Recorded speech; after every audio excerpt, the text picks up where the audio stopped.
El planeta Tierra, el mundo donde vivimos los seres humanos, un lugar donde alzamos nuestra vista hacia las estrellas en búsqueda de respuestas, un diminuto punto azul fulgurante en la inmensidad del espacio.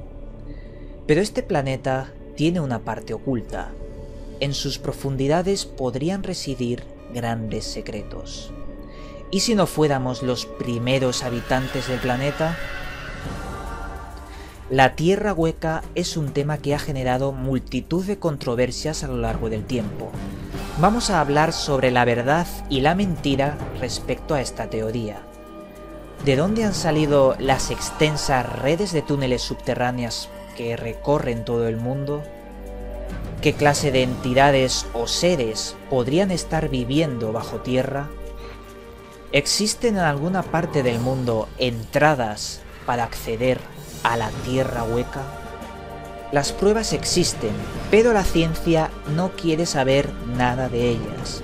Por ello, hemos reunido en este videoprograma a varios expertos que van a dar su opinión y datos reveladores sobre la teoría de la Tierra hueca.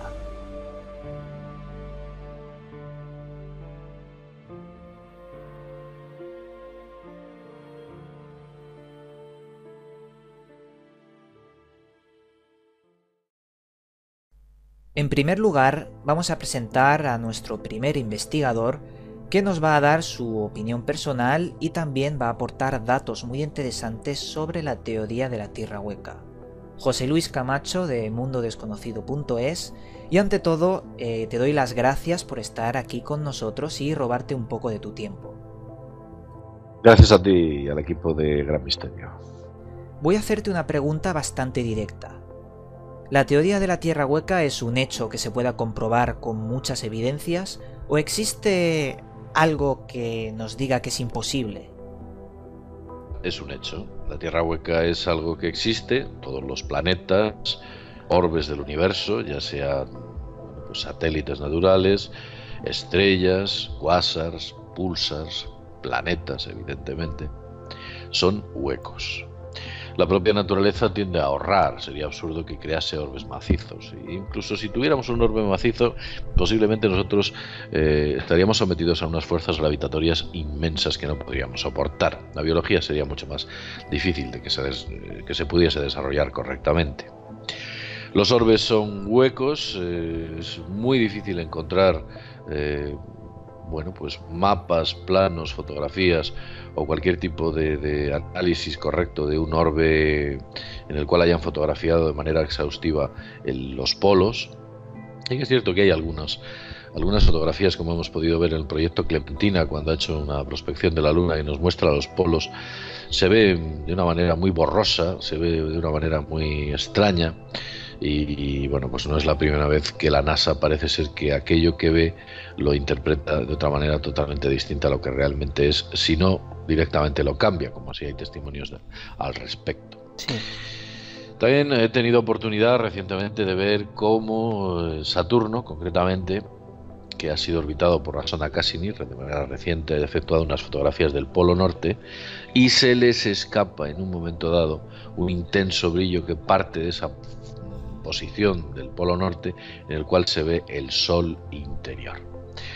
Porque todos los orbes son huecos, tienen un Sol interior que no es estático, tiene un movimiento pendular, como un péndulo, una especie de péndulo de Foucault dentro del propio orbe. Y desde luego ese movimiento lo que genera es que dentro de la Tierra hueca existan climas y existan estaciones, como por supuesto existen en la parte exterior de la Tierra. La atmósfera es compartida y los elementos geográficos son similares. Hay ríos, hay montañas, cabos, golfos, mares, en fin, todo aquello que encontráis en el exterior. Me gustaría preguntarte sobre los parches que de alguna forma nos meten en los polos de cualquier planeta. Si miramos por ejemplo en Google Maps, veremos cómo han incluido un parche. Uy, hay un parche desde el paralelo 80, me parece. O sea, ni te imaginas, quiere decir que se han comido 2.000 kilómetros de radio, 4.000 kilómetros de diámetro, en el cual, bueno, pues presuntamente no hay nada. Te cuento. Los parches comenzaron a salir allá por los años 70 y la NASA, cuando les preguntaban de que a qué era debido esa zona oscura, redonda y perfectamente redonda, ellos respondían a que el planeta o aquello que estaban fotografiando, como orbitaba, creaba una zona de sombra, y esa zona de sombra, bueno, pues ellos sencillamente la eliminaban con un parche negro. Lo cual es absurdo y, por supuesto, anticientífico. Quiero decir, si hay una sombra, deja la sombra, se analiza la sombra y forma parte del propio orbe. Pero es que eso lo hace de manera constante. Lo podemos encontrar también en Marte, lo podemos encontrar, por supuesto, en la Luna, en la Tierra y en aquellos orbes que han intentado fotografiar. Por supuesto, el Sol, no tenemos los polos del Sol, pues porque es un astro que no ha sido, en el cual no ha habido ningún tipo de observación norte ni sur, pero el procedimiento es exactamente el mismo, ocurre exactamente lo mismo. Mira, JL, en este punto me gustaría poner un fragmento de un vídeo que hicimos hace un tiempo explicando sobre los parches que se han realizado en tiras, un punto clave y muy importante sobre este tema.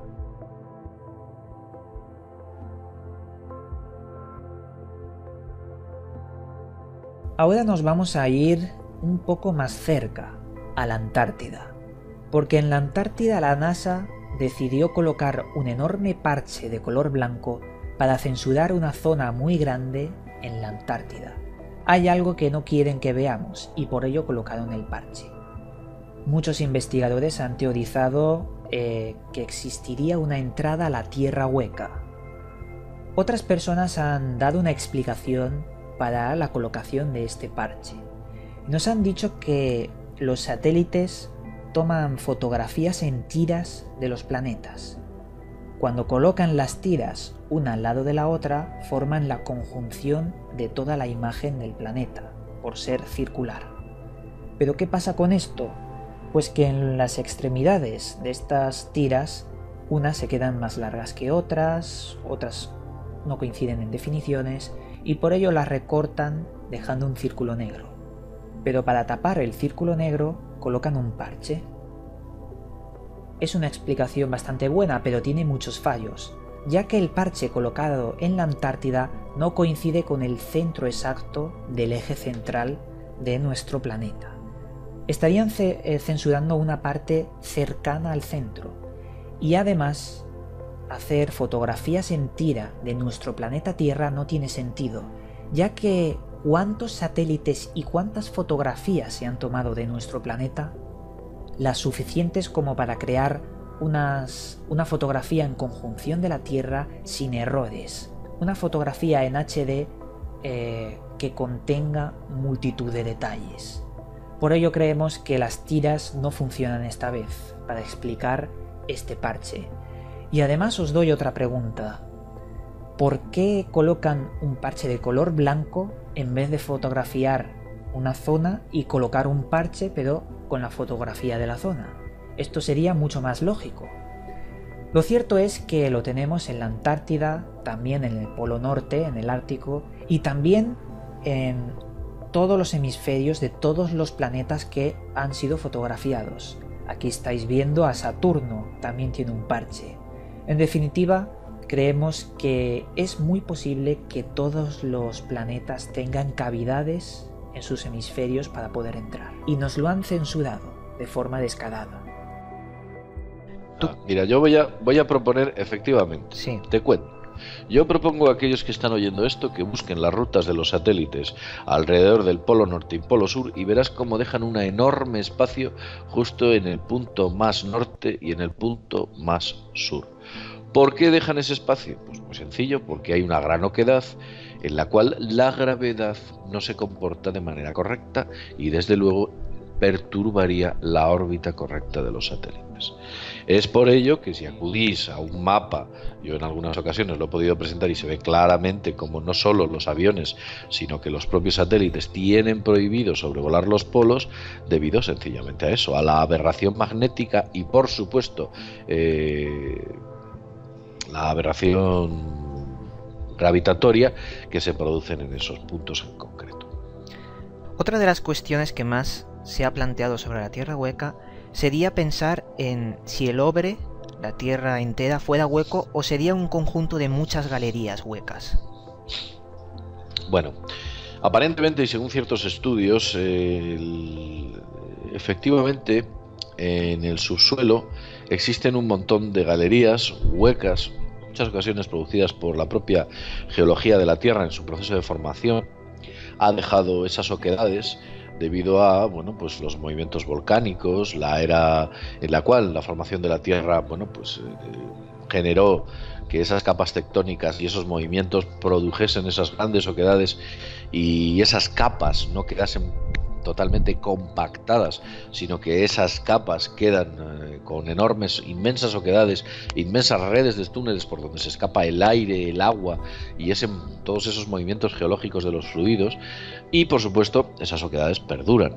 En algunas zonas están a una profundidad, pero en otras zonas están de manera muy superficial. De hecho hay leyendas que hablan que existen cuevas con las cuales prácticamente se puede recorrer todo Sudamérica, o cuevas que van desde la isla de Malta hasta la capital de Roma, llega hasta la península itálica, o cuevas, por ejemplo, en Turquía, que parece ser que hay una red de túneles, cuevas y ciudades que son absolutamente inmensas, se han aprovechado parcialmente de elementos geológicos y parcialmente de construcción humana. Todo en sí nos da a indicar de que efectivamente existe una importante red de túneles.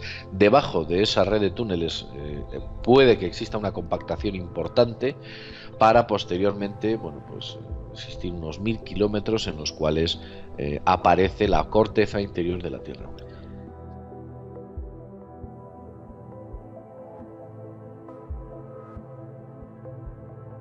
Si cogéis la herramienta de Google Maps y os adentráis cerca del parche blanco que nos están censurando en la Antártida, encontraréis cosas como esta: una cavidad extraña con una piedra muy grande de color metalizado y que de alguna forma nos estaría hablando sobre una caverna. Al menos eso, no vamos a pensar en una red de túneles. Una caverna que puede medir 11 metros de altura. ¿Qué habrá dentro de esta caverna? Antes he mencionado red de túneles. ¿Por qué podríamos pensar que se trataría de una red de túneles conectada por toda la Antártida? Porque cerca de esta cavidad encontraríamos una muchísimo más grande que la anterior. Una que concretamente mide más del triple que esta que os acabamos de contar. En altura mide unos 30 metros. Pero en anchura unos 70 metros. ¿Por qué existen estas cavernas? He de decir que obviamente podrían ser de origen natural, pero lo que nos debe cabrear y mosquear mucho sería el enorme parche que está cerca de estas cavidades, un parche que nos está censurando un montón de kilómetros que no quieren que veamos. ¿Es posible que una de las entradas que existen hacia la Tierra hueca esté en la Antártida y nos lo estén censurando? No podemos negar estas entradas. Si nos remontamos a historias antiguas y viejos mitos, se escuchan muchas veces mitos como Agartha, la Tierra hueca o una ciudad que podría coexistir debajo de nosotros. Pero te quería preguntar una de las dudas que muchos usuarios siempre han estado preguntando sobre la teoría, porque parece que tiene una pata coja, es decir, ¿el magma de dónde saldría? Es decir, si existe un sol interior, ¿este podría calentar la Tierra y formar el magma? El magma posiblemente sea debido a las presiones de las capas tectónicas producidas por los movimientos que la propia Tierra genera, que es un movimiento de expansión. Esos movimientos de expansión hacen que en ciertas ubicaciones se produzcan unos rozamientos importantes que generen es una forma de combustión interna que la Tierra exhala a través de, como ya sabes, los volcanes, e incluso en algunos terremotos se han podido ver efectos similares a los propios volcanes. Ese tipo de cuestiones obedecen a una geología más bien por movimientos tectónicos derivados de esa expansión de la Tierra, porque la Tierra está en un proceso de expansión, es una esfera que va creciendo y llegará a un punto crítico en el cual la esfera será destruida por su propia, porque la masa será absolutamente insostenible y desde luego el Sol interior morirá. El proceso de formación es muy complejo y, como tú bien has dicho, también las historias o las antiguas historias hacían referencias al famoso infierno, que en inglés se lee como Hell, que está en el interior de la Tierra. También las antiguas tradiciones nórdicas lo llamaban el Hela. El libro de Enoch lo llama Hel. Y también los antiguos vikingos usaban la palabra de Valhalla. Nos estamos dando cuenta que bueno, se repite constantemente. Creo que Valhalla no es concretamente, sí, es de los vikingos.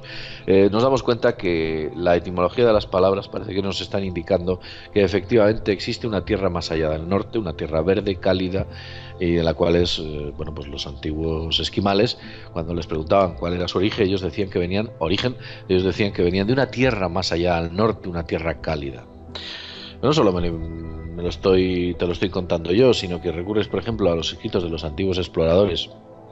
Véase Helland Hansen, cuando hace una exploración del polo sur, y este hombre dice que a medida que se adentraba más allá del paralelo 80 empezaba a notar como las temperaturas eran más suaves, los vientos empezaban a traer arena. Preguntas de dónde es esa arena, e incluso identificaba pequeñas huellas de animales que parecían de zorro y no eran de zorro. Finalmente este Helland Hansen, después de un año, estuvo un año intentando llegar al punto geográfico más al sur, no lo consiguió. Se da media vuelta porque bueno, estaba ya exhausto, la brújula se verticalizaba totalmente, se verticaliza porque evidentemente está apuntando a un punto geográfico situado en una oquedad que no existe y estás accediendo al interior de la Tierra, con lo cual la brújula lo que hace es apunta hacia arriba directamente. Sí. Creemos que vamos hacia un norte que no existe, hacia un horizonte que no existe y que forma ni más ni menos que parte de esa oquedad. Estamos hablando de que el mayor matemático que ha parido la madre Tierra es Euler, y Euler postulaba que la Tierra era hueca. De los mejores astrónomos que ha parido la madre Tierra era Kepler, y en su libro Somnia Kepler postula que la Tierra debería ser hueca. O sea, las mejores mentes de la historia hablaban de que la Tierra tenía que ser obligatoriamente hueca.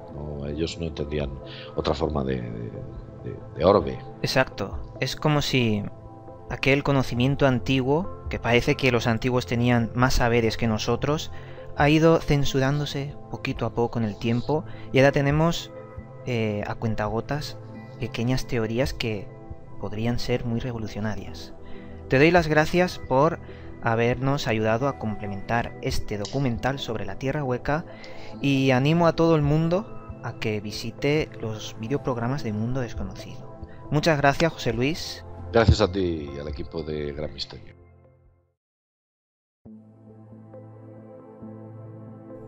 El siguiente investigador se trata de Cristian Ceballos, de tupropiocamino.org, y nos va a hablar de la Tierra hueca mediante una reflexión personal sobre la importancia de comprender la teoría y despertar la conciencia. Ante todo, Beme, agradezco nuevamente que cuentes conmigo para un proyecto dentro de tu espacio y además, como es en esta oportunidad, un proyecto tan importante y tan lindo de ser tratado, como es el de la Tierra hueca. Recuerdo mi primer contacto con el tema, aún sin saber qué ese era el tema. Cuando de niño llegó a mis manos un libro de Julio Verne que hablaba de la vida dentro de la Tierra, de un mundo perdido dentro de la Tierra, ¿no? En esa introspección. Luego, bueno, por el devenir de las propias investigaciones y los enfoques que uno aprende a tomar en cada tema, entiendo que hoy en día la mejor óptica para tratar este tema no pasa tanto por si existe o no la Tierra hueca como tal, sino lo que eso representa en tu vida, en mi vida y en la vida de cada uno de nosotros, aplicado a lo cotidiano. O sea, poner ese mito de la tierra hueca dentro de cada uno de nosotros y aplicarlo. El ser humano ha tenido que aprender a transmitir su sabiduría de una manera que perdure en el tiempo, una manera que ni la erosión del viento ni de los elementos naturales cualquiera sea la afecte. O sea, algo que trascienda el papel, la piedra y hasta el relato oral. Y el lugar que encontró el ser humano para transmitir esa sabiduría original de esa religión primigenia, esa que pone al ser humano como valor central, esa que te enseña a contactarte con lo divino en ti, es la que a través de la simbología se expresa. Ese es el mecanismo que encontró el ser humano para transmitir la sabiduría a través de los símbolos que perduran en los relatos y en los mitos. Solo hay que tener, como en toda clave secreta, los códigos para decodificarlo. Y esos códigos se aprenden a decodificar. Ese mensaje oculto se aprende a leer cuando realizas tu trabajo de transformación personal y empiezas a descubrir que hay una simbiosis entre lo que sucede afuera y lo que sucede adentro. Una simbiosis entre una aparente tierra dentro de otra tierra. Una caverna, como nos contaba Platón en su mito. Y la simbología que llega del tema, que es la que considero la importante para abarcarlo desde una óptica diferente y no ponernos a discutir si es real o no que existe la tierra hueca, sino cómo aplicar esa mitología en tu vida. Es que entiendas que dentro tuyo también hay un mundo por descubrir, un mundo con un sol interno que descubrir, cavernas a las cuales transitar, monstruos a los cuales vencer, civilizaciones cuales descubrir. Todo eso también está dentro tuyo. Esa es la simbología que nos transmite un mito como el de la tierra hueca, que dentro tuyo hay una introspección que hacer y que de descubrirla develarás un mundo totalmente nuevo, con un sol interno brillando desde tu corazón e irradiando también hacia el exterior. Si de eso se trata, pues bienvenidos, porque lo importante de toda mitología y de todo simbolismo es aprender a aplicarla en lo cotidiano. Gracias nuevamente, BM, y gracias a todas las personas que comparten este espacio, y que el mensaje llegue a lo más profundo de tu mundo interno. Una vez llegados a este tercer punto clave sobre teorías de la tierra hueca, os voy a hablar sobre 3 cuestiones importantes que englobarían esta gran teoría. La primera sería los supuestos seres que estarían viviendo bajo tierra. Luego hablaríamos de la operación High Jump, llevada por Richard Evelyn Byrd, y hablaríamos también de los nazis en la Antártida. Veréis, para comprender la primera cuestión, la de los supuestos seres que posiblemente estén viviendo bajo tierra, deberíamos comprender la antigüedad del ser humano en este planeta, y también la antigüedad de otros seres que vivieron antes del humano. El ser humano tiene 250.000 años de antigüedad aproximadamente, y en ese tiempo hemos pasado de ser animales que íbamos de árbol en árbol por las ramas a ser unos seres capaces de crear máquinas, tecnología que nos lleve hasta el espacio. En esta franja de tiempo no la podríamos comparar con otra franja de tiempo de otros seres que vivieron antes que nosotros, los dinosaurios. Los dinosaurios existieron desde hace 240 millones de años y se extinguieron hace 65 millones de años, es decir, 175 millones de años de evolución. ¿Cómo vamos a comparar la edad del ser humano, 250.000 años, con la edad de evolución de los dinosaurios, 175 millones de años? Lo que intento decir es que pasan dos cosas. O bien han manipulado al homínido para evolucionarlo de forma rápida a lo que somos hoy, y aquí estaríamos hablando de teorías de manipulación genética en la antigüedad, o bien los dinosaurios en estos 175 millones de años evolucionaron más de 15 veces superiores a nosotros. Es decir, pudieron salir del planeta, pudieron hacer grandes civilizaciones, pudieron hacer muchas más cosas que nosotros, y la teoría aquí empezaría diciendo que a lo mejor estas civilizaciones estarían dentro del planeta, intraterrestres. Algo bastante factible, porque si vemos a los dinosaurios, a estos reptiles, a esta evolución que podrían asemejarse a nosotros con otro aspecto, un aspecto reptiliano, los veríamos en civilizaciones antiguas porque en muchas culturas coincide la figura de la serpiente como los dioses de civilizaciones antiguas y pasadas. Estos reptiles evolucionados podrían venir del tiempo de evolución de los dinosaurios. Supuestamente, son teorías que pueden parecernos bastante lógicas si las pensamos sobre los términos en tiempo de evolución. Pero claro, ¿dónde están sus civilizaciones? ¿Dónde está toda su tecnología? Podemos encontrar los OPARTs, objetos fuera del tiempo que expliquen las civilizaciones intraterrestres, pero tenemos muy pocos de estos. Por lo tanto, deberían tener civilizaciones dentro de la Tierra. Un dato curioso son los ovnis. Los ovnis que la ufología intenta explicar y darle una explicación a lo largo del tiempo, que están haciendo cosas raras en nuestro planeta. Y cosas raras se entienden por entrar dentro de volcanes, entrar dentro de lagos, entrar en el interior del mar. ¿Por qué hacen esto? ¿Por qué utilizan nuestra geografía? Porque a lo mejor están utilizando estos puntos para entrar dentro de la Tierra.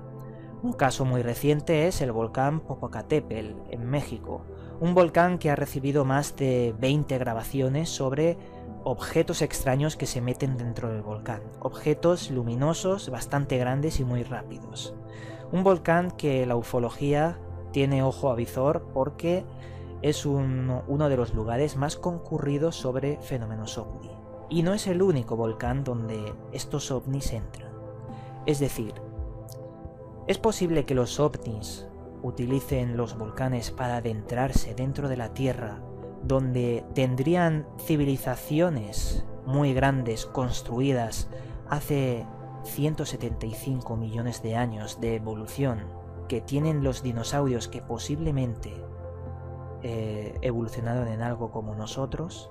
¿Es posible que nosotros seamos un experimento de ellos? Esta teoría sé que puede sonar muy loca, puede sonar bastante extraña, muy alocada, pero os aseguro de que si pensamos de forma lógica podemos encontrar varios axiomas que nos lleven a investigar sobre ello y nos lleven a encontrar evidencias como los OPARTs que os he dicho antes y demás. Ahora os voy a hablar de la operación High Jump, llevada por Richard Evelyn Byrd. El señor Evelyn fue un almirante muy famoso en la época porque fue el primero en cruzar en avioneta los polos. Este señor, hay que decir que tiene un rango militar bastante importante, además de tener muchas medallas de honor. Richard Evelyn Byrd tenía siempre un diario donde él anotaba todas sus expediciones, todo lo que hacía, y era un diario bastante importante para él. Pero lo que se encontró en su diario fue una historia que nadie podía comprender. Relataba cómo en los años 38 este señor realizó una operación que se llamaba Operación High Jump, en la cual llevaría tropas estadounidenses a realizar lo que ellos dijeron ejercicios de mantenimiento, ejercicios militares en la zona. Lo que él relató fue encontrarse una gran cavidad en medio de la Antártida por donde surgía vegetación, calor y unas enormes galerías.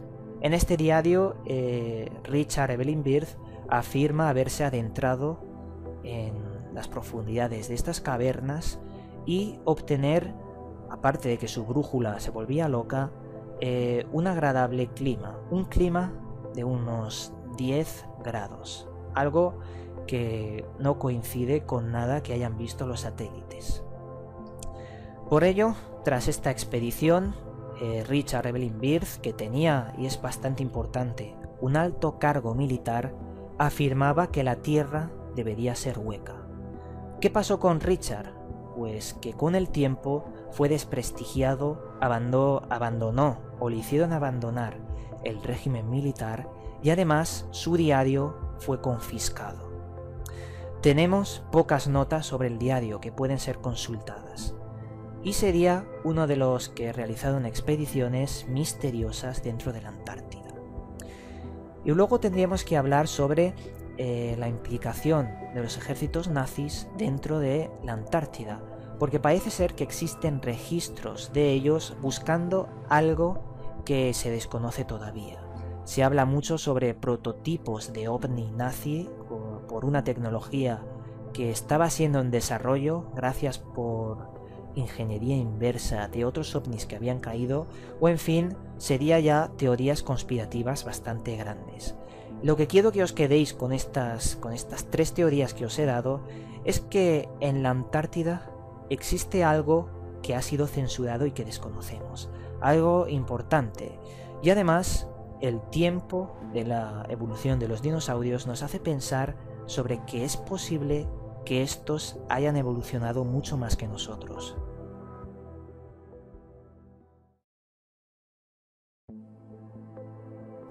El cuarto punto clave nos lo va a dar el arrecife y va a hacer una perfecta analogía sobre las pruebas de perforación que se tienen sobre la corteza terrestre. Cada vez que hablamos de la teoría de la Tierra hueca, siempre caemos en la tentación de vincularlo a teorías conspirativas. Y yo creo que es un error. Creo que debemos de tomarnos el tema de una forma más seria y más científica. Lo que se sabe actualmente del interior de la Tierra son teorías y como tales tienen que demostrarse y tienen que comprobarse. ¿Y cuál es la mejor forma de comprobar algo? En este caso sería perforar la Tierra y ver qué se encuentra realmente bajo nuestros pies. El problema, de todos conocido, la distancia que nos separa del centro de la Tierra son más de 6.200 kilómetros.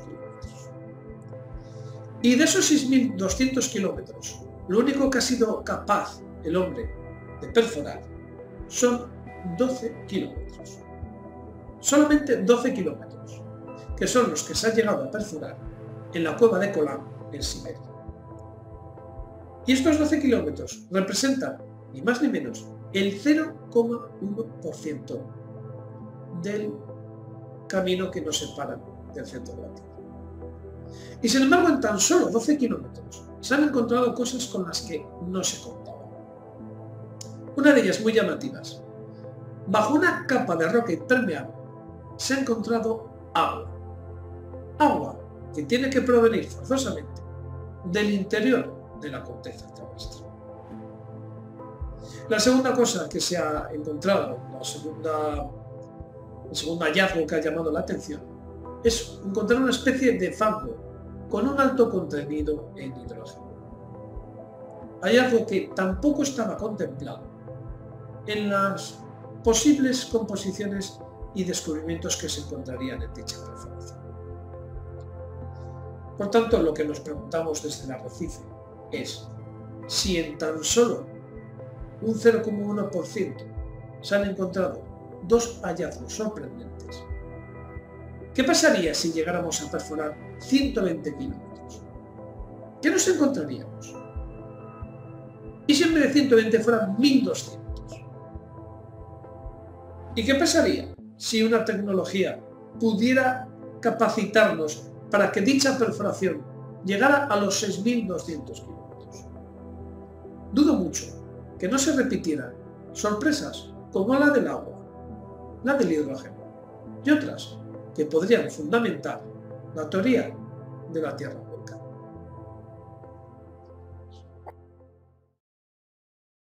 Y el quinto punto clave nos lo va a dar José Alfonso Hernando de Valdeán de Mágico, nos va a hablar de los fotones y de la observación de la topología natural para entender la Tierra hueca. Hola Iván, saludos y vamos a intentar explicarte el modelo que propone la teoría del todo de Valdeán de Mágico para visualizar el por qué pensamos que el planeta Tierra está hueco por dentro. Hemos llegado a él partiendo siempre de la base de que el complejo de pirámides de Giza era un centro de monitorización de datos físicos de la Tierra. Y para poder monitorizar esos datos físicos, pues necesitamos entender cómo funciona, digamos, todo el universo. Para ello, nosotros nos olvidamos de la física de partículas, nos olvidamos de la mecánica cuántica y normalmente nos centramos solo en topología. Partimos de la base de que somos diseño inteligente y nada más, con lo cual la base del diseño inteligente es simplemente pulsos, ¿vale? Lo que nosotros llamamos ifotones. Ifotones es porque llevan una parte de energía, poca, no es muy importante, y mucha parte de información. Pero una vez que estos ifotones, es como si fuera el software, necesitamos anidarlo para crear el hardware, para crear materia. Luego la materia no es ni más ni menos que anidamiento de estos ifotones. Eso es la base de la teoría del todo de Valdeán de Mágico. A partir de ahí decimos, pues tenemos unos pulsos, unos ifotones y tenemos que anidarlos. ¿Cómo los anidamos? Pues si este es el planeta Tierra, partimos de la base de que las autopistas de la información que están en el universo nos llegan, la más cercana a otros es el Sol. Luego por aquí nos están llegando muchos ifotones, lo vemos con nuestras antenas de los ojos, ¿vale? Todos esos pulsos de luz. Lo que pasa es que solo somos conscientes quizás de la energía.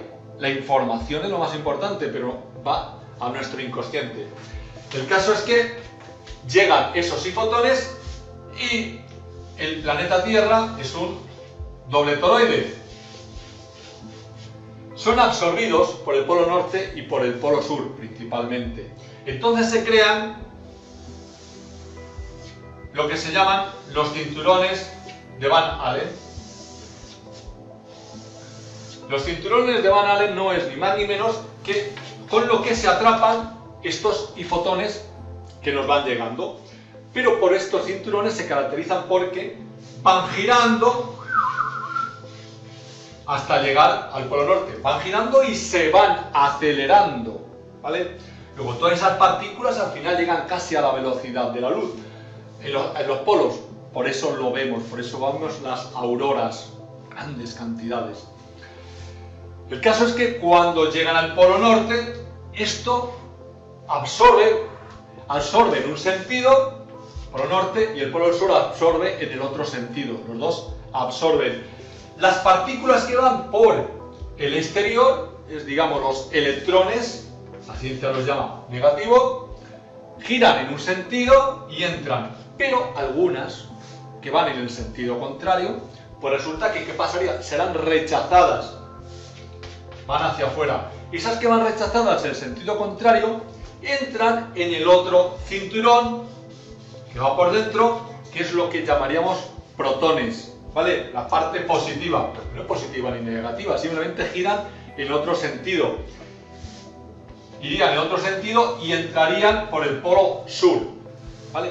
Esta es la topología del planeta Tierra según la teoría del todo de Valdeán de Mágico.